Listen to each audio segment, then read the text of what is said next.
La famosa euforbia con cui si può fare pure la benzina. Non lo so, sì, allora che siamo ricchi,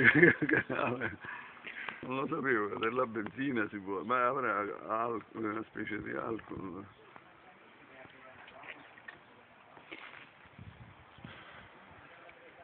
Su questa roccia c'è una postazione per una vedetta di controllo, sinora il piccolo edificio in cima alla roccia e sotto abbiamo una vegetazione spontanea, selvaggia, con euforbia e acacia, Agave, figo d'India, corbezzolo e anche qualche cipresso.